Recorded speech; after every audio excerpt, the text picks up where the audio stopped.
ሰላም ይብላችሁ ከእንቅልፌ እንደተነሳሁኝ ነው እና ያው ፊቴን ብቻ ነው የታጠብኩትኝ።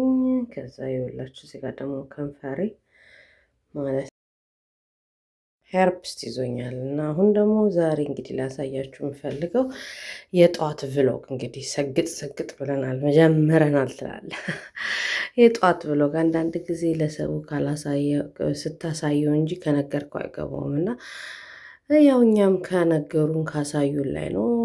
እዚህ ጋር ለልጆቼ ቁርስ ነው እየሰራ ያለሁት። 2 አቮካዶ አለኝ፣ 1 ባናና አለኝ፣ ሙስሊ አለኝ እና ቴምር ለዳይጀስቲቭ ሲስተም ለምን ለሁሉ ነገር ለጤና በቃ ጠቃሚ ነው። አንዳንድ ጠዋት ራሱ መውሰድ የመሰለ ነገር የለም እና እዚህ ጋር ቆራርጬ አስቀምጨዋለሁ ሁሉንም። ከዛ በውሃ ዘፍዘፍ አድርገዋለሁ ምክንያቱም ሙስሊው ትንሽ መራስ አለበት ማለት ነው።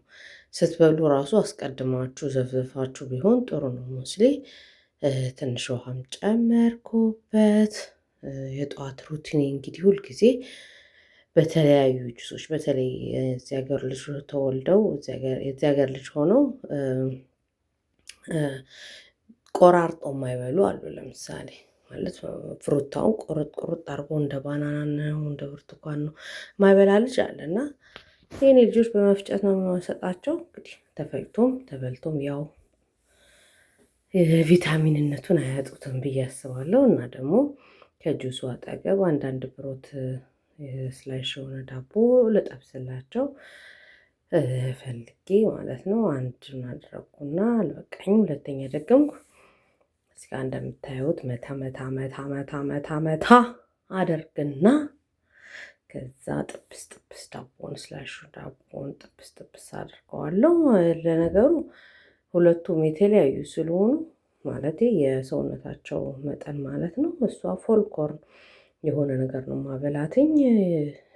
እሱ ደግሞ ቀጭንም ስለሆነ ብዙ ኢነርጂም ስለሚያወጣ በስፖርት በኳስ በሳምንት 4-5 ጊዜ ኳስ ላይ ስለሆነ ነጩንም ባበላው ችግር የለውም። እና እዚህ ጋር ጠበስ ዘይቴን ነስነስ አድርጌ ለሷ በፎልኮርን ወይ ደግሞ የገብስ ዳቦ አድርጌ ነው የምጠብስላት። እሱንም አንድ ብቻ ነው የምሰጣት ምክንያቱም ጁሱ ስላለ ማለት ነው። ለሱ ደግሞ ነጩ ዳቦ ቢሆንም ምንም ችግር የለውም። እንደዚህ ጠበስ አደርግና በጣም ነው የሚሸተው። ይሄ የዚህ ምግብ አሰራር ቤቱን እንዳለ ነው የሚያገመው። ምክንያቱም እንትን ነው እንቁላል ይጠበሳል አይደለ?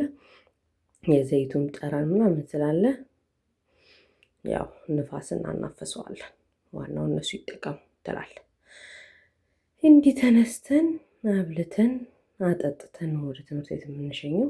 እዚህ ጋር ደግሞ ስኳር ነስነስ አደረኩላቸው። ይወዳሉ። ምን ላድርግ፣ ኖርማል ስኳር ቤታችን ውስጥ ካቆምን ረጅም ጊዜ ሆኖናል። ምክንያቱም ስኳር ገፈልሽ እና እቺን እንደዚች አድርጌ ቀረብ አድርጌ ከነሱ ጋር ቁጭ ብዬ እስኪ ወይ ጨርሱ ድረስ ማለት ነው እጠብቃለሁ። አይገርማችሁም? በመሃል ለትንሹ ልጄ እንኳንም አንድ ዳቦ ጠበስኩ እንደገና አልተነሳም።